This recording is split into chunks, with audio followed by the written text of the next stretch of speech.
आज के विश्लेषण की शुरुआत एक बड़ी खबर से करना चाहते हैं और वो ये है कि अमेरिका के विदेश मंत्री एंटनी ब्लिंकन आज इजरायल के टेल अवीव शहर पहुंचे और उन्होंने इजरायल के प्रधानमंत्री बेंजामिन नेतन्याहू के साथ एक लंबी बैठक की और इजरायल को अमेरिका की तरफ से सैन्य मदद देने का पूरा भरोसा दिया है। इसके अलावा ब्लिंकन आज जब प्रधानमंत्री नेतन्याहू से मिले तो उन्होंने ये भी कहा कि अमेरिका अब इजरायल आ गया है और अब वो यहां से कहीं नहीं जाने वाला। अमेरिका के राष्ट्रपति जो बाइडेन ने ईरान को चेतावनी देते हुए कहा है कि अगर ईरान ने इजरायल और हमास के बीच इस युद्ध में दखल दिया और हमास की मदद करने की कोशिश की तो उसे इजरायल से पहले अमेरिका का सामना करना होगा और अमेरिका इस युद्ध में किसी भी देश के दखल को अब सीधे तौर पर अपने खिलाफ युद्ध की घोषणा मानेगा। तो राष्ट्रपति जो बाइडेन ने ईरान को यह चेतावनी तब दी है जब ईरान हमास के पक्ष में समर्थन जुटाने के लिए रशिया, चीन, सऊदी अरब और यूएई जैसे देशों से संपर्क कर रहा है और ईरान के सुप्रीम लीडर ने कहा है कि वो हमास के उन आतंकवादियों के हाथ चूमना चाहते हैं जिन्होंने इजरायल पर इस हमले को अंजाम दिया था। लेकिन अब अमेरिका ने ईरान से साफ शब्दों में कह दिया है कि वो इस युद्ध से दूर रहे और यह चेतावनी इस युद्ध का एक बहुत बड़ा टर्निंग पॉइंट साबित हो सकती है। और क्यों, वो अब आप समझिए।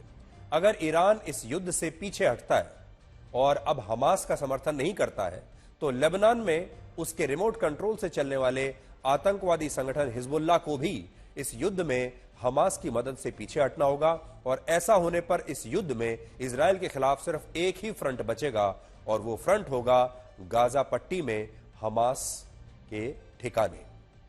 यानी अभी जो स्थितियां बन रही हैं उनसे ऐसा लगता है कि अब गाजा किसी भी कीमत पर बचेगा नहीं और इस बार इजरायल के पड़ोसी देश भी गाजा के मुसलमानों की मदद नहीं कर पाएंगे। इजरायल के राष्ट्रपति आइजैक हर्जोग ने कहा है कि हमास का इस बार वो हश्र होगा जिसे इतिहास भी कभी भुला नहीं पाएगा। अब आप यहां इस नक्शे के जरिए ये समझिए कि गाजा पट्टी में रहने वाले लोग कैसे इस इलाके में अब फंस गए हैं और इन लोगों की मौत अब ऐसा लगता है कि निश्चित है। गाजा पट्टी का जो पूरा इलाका है वो सिर्फ 365 वर्ग किलोमीटर के क्षेत्र में फैला हुआ है, जैसा कि आप यहां देख सकते हैं। यह है गाजा पट्टी जो हरे रंग से आपको दिखाई दे रही है और ये 365 वर्ग किलोमीटर की आबादी है, इलाका है और इसकी आबादी है 20 लाख और ये दुनिया की सबसे घनी आबादी वाला इलाका है जहां इतनी सी जगह में 20 लाख लोग रहते हैं। अब अगर ये 20 लाख लोग गाजा पट्टी को छोड़कर वहां से सुरक्षित बाहर निकलना चाहते हैं तो इसके लिए उनके पास 3 ही रास्ते हैं और 3 रास्ते भी क्या है ये देखिए कि वो कैसे 3 तरफ से फंस गए हैं। एक तरफ इजराइल की सीमा है जहां पर इजराइल के जो सैनिक हैं वो उनके खून के प्यासे हैं तो वो इजराइल की तरफ तो जा ही नहीं सकते। दूसरा रास्ता भूमध्य सागर की तरफ है, ये जो समुद्र आप देख रहे हैं तो एक तरफ इजराइल के सैनिक खड़े हैं, दूसरी तरफ समुद्र है और तीसरा रास्ता इजिप्ट की तरफ जाता है। ये देखिए यहां से वो बच सकते थे और क्योंकि इजराइल गाजा पट्टी के खून का प्यासा है वहां के लोगों को, इसलिए वहां के लोग चाहकर भी अब इजराइल की तरफ से बाहर निकल नहीं सकते। यानी अब इस गाजा पट्टी में रहने वाले जो लोग हैं ये फंस गए हैं। एक तरफ कुआं, दूसरी तरफ खाई, एक तरफ समुद्र है, दूसरी तरफ इजराइल है, तीसरी तरफ इजिप्ट है और इजिप्ट ने कह दिया है, इजिप्ट ने यहां अपने रास्ते बंद कर दिए हैं और कहा है कि हम आपको मदद तो दे सकते हैं, खाना पीना ले लो, दवाइयां ले लो, पैसे ले लो, लेकिन हम अब अपनी सीमाएं आपको शरण देने के लिए नहीं खोलेंगे। तो देखिए भूमध्य सागर यहां पर है, इस सागर में भी इजराइल की नौसेना ही तैनात है और इसलिए गाजा पट्टी के मुसलमान यहां से भी अब बाहर नहीं निकल सकते। आखिरी रास्ता बचता था इजिप्ट का, लेकिन अब इजिप्ट ने भी गाजा के लोगों से कह दिया है कि उन्हें वो मदद तो दे सकता है लेकिन शरण नहीं दे सकता। तो यहां ये कैसे फंसे हैं अब आप देखिए। अब इस समय गाजा की जो स्थिति है वो ये है कि गाजा में ना बिजली है, ना पानी है, ना खाना है, खाना बहुत तेजी से खत्म हो रहा है, अस्पतालों में दवाइयां नहीं है। गाजा पट्टी में रहने वाले लोगों की स्थिति यह है कि अब वो अपना मोबाइल फोन भी चार्ज नहीं कर सकते, इतनी बिजली भी नहीं है। अस्पतालों में जो लोग इलाज करा रहे हैं, अस्पतालों में बिजली नहीं बची, उनका इलाज नहीं हो सकता, उनके पास दवाइयां नहीं है। तो अब आप समझ लीजिए कि 20 लाख लोग अब इस गाजा पट्टी में फंस गए हैं और गाजा पट्टी के 20 लाख मुसलमान इस छोटे से इलाके में हैं और अब ऐसा लग रहा है कि इन लोगों की मौत निश्चित ही होगी। इनके लिए एक तरफ समुद्र है, दूसरी तरफ इजराइल है, तीसरी तरफ एक ऐसा देश है जो शरण देने से इनकार कर रहा है और इसी वजह से इजराइल अब इस युद्ध को एक नए चरण में ले गया है जहां वो हर मिनट गाजा के किसी न किसी इलाके में लगातार मिसाइल दाग रहा है और अब तक वो गाजा के 3600 ठिकानों पर 6000 बम दाग चुका है। देखिए, यह आपके लिए समझना जरूरी है।